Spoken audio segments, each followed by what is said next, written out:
Hey y'all, welcome back to Homesteadin In The City. I'm Zach, and today we're going to do a very short update on all the wood that's in our front yard.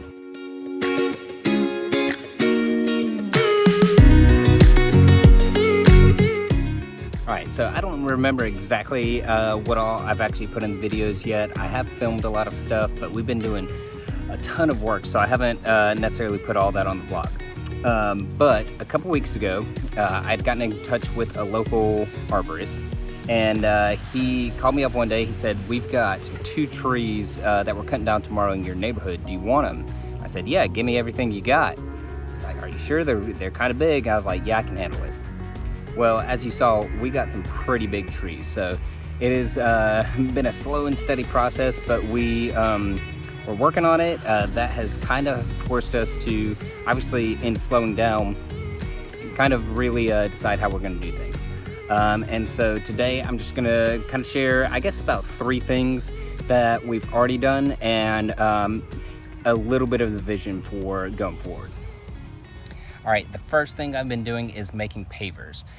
We did get an oak and a pine, and I've been doing that with the pine tree. It's a little bit more straight. It's kind of the same diameter the whole way through, and so I've just been taking slices out with the chainsaw and only done a couple, started lining them up on the pathway up to the front steps, so we'll see how that goes. It's one way to kind of get rid of one of these big trunks. All right, the second thing doesn't actually involve the logs, but the mulch. There was a ton of mulch that came in with those tree deliveries. Anything under 10 inches he was able to chip up. And so originally I was gonna take that in the back and start working on some of the stuff back there. But it was a little overwhelming up front, and it was easier to just start using it around the front yard because we were wanting to do some of that anyways, and this just kind of accelerated those plans. So the octopus is pretty much dead, and we're now working on just mulching pretty much the entire front. There will still be a few wildflower areas, but then we're gonna actually move the raised bed garden to the front yard, and I'll talk about that a little bit more in a second. All right, and then the third thing is actually kind of 2 things. I've been taking more of the medium size logs from the oak and cutting them into manageable sections, and so I've used some of that to make the linings for some of my beds up front, and then I actually did take a few of them around the back, and I'm going to show you those right now. By the way, on the way to the back, check out the rain garden. It has really started to fill in with some green. We'll see more of that in the next garden tour though. All right, so some of the logs I brought back here and made a mini log cabin, and what I'm gonna do with those is try to grow some mushrooms. So I bought some mushroom plug spawn from Field and Forest. They're a pretty cool company. That's where I got the spawn for the wine caps for the mulch up front. I hope that's still doing okay now that we've kind of covered up the octopus. But for these, I got plug spores. And so what I'm gonna do is we'll drill holes in these logs and then put the plugs in there, cover them with wax.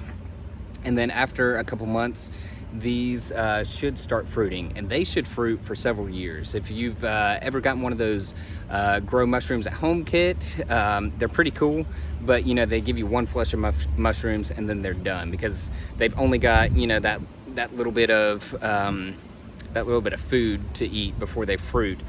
This will give them a ton more food to eat so they can keep fruiting, and we should get multiple harvests out of them. I think I got shiitake, lion's mane, and oyster, and I do know that the oyster is not going to do good in the oak, so I'm going to have to find something else for them. But I'm probably just going to put shiitake in these, and then I think I might put some of the lion's mane in the ones up front that are kind of marking the garden beds, but we'll see. And so finally, a little bit of vision for the future. We're not exactly sure how this is going to work out. We're gonna need some help for sure. Working on putting together some friends to do that. But I think these big logs, they're kind of going to get moved to the edge, be used as a little bit of a retaining wall, because we're going to fill the whole, pretty much the whole front yard with mulch. That area where the gas line was marked, that path is going to be my new mulch delivery area. I already talked to the tree company and we're gonna make sure to leave a big enough space that they can get their truck in for future drops, because what they did this time was just kind of back it in the middle of the yard. I told them that was fine. We didn't have anything permanent in there yet, but eventually, like right where the logs are now, we're gonna try to level that off with mulch and then put the raised beds on top of that. There are a few reasons for doing the raised beds up front. One is it just gets way more sun up here. I was gonna be fighting against the big hickory trees, and I didn't want to do that. And two is it just puts me up front more so that I can interact more with the neighbors. We want the garden to be a place of hospitality and education, and so we want it to be something that's very inviting as people are walking by. Right now it looks kind of funny, but eventually, you know, we'll have some nice flowers, some vegetables going. We'll probably even put some signage with some educational stuff, maybe some links to the blog. So just really want to make the garden a fun, inviting place that people always feel welcome. So that's all I got for now. I'm sure we'll be doing a lot more updates on the progress of this going forward, but till then, see you next time.